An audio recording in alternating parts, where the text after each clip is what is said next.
Hi అండి. ఈరోజు నేను పచ్చినత్తల పులుసు అదే ఇగురు పెట్టుకుని దానికి ముందుగా ఉల్లిపాయలు, టమాటో, పచ్చిమిర్చి కావాలి.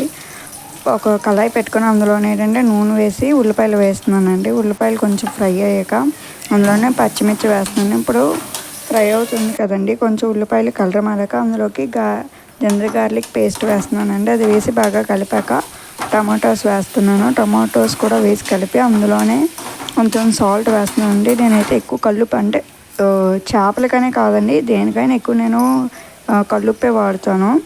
అలాగే అందులోనే కొంచెం జీలకర్ర పొడి, గరం మసాలా ఇవి కూడా యాడ్ చేస్తున్నానండి.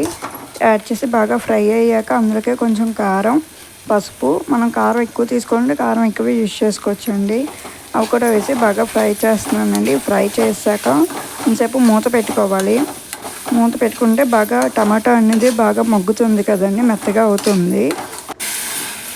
అయ్యాక వాటికి ఏంటంటే వాటర్ వేస్తున్నానండి. నేను ఒక గ్లాసున్నర వాటర్ వేస్తున్నాను.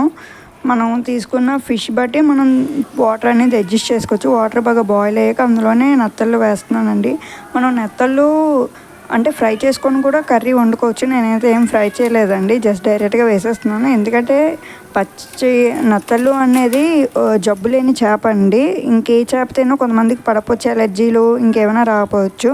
కానీ నత్తళ్ళు అనేది జబ్బు, అది పిల్లలు తినచ్చు, పెద్దవాళ్ళు తినచ్చు, గర్భిణీలు తినచ్చు, అలాగే డెలివరీ అయిన పిల్లలు కూడా తింటుంది. లేడీస్ పాలన్నీ బాగా ఎక్కువగా బేబీకి ప్రొడ్యూస్ అవుతుంటాయి అన్నమాట. పాలు ఎక్కువ పడుతుంటాయి అంటారు కదా, ఇవి గార్లిక్ ఇలా తింటే. అలాగే నత్తలు కూడా తిన్న పాలు ఎక్కువ పడుతుంటాయండి. బేబీకి పాలు సరిపోకపోవడం అలాంటి ప్రాబ్లం అనేది ఉండదు. నచ్చితే మీరు లైక్ చేయండి, ఇలాగుందో కామెంట్ చేయండి.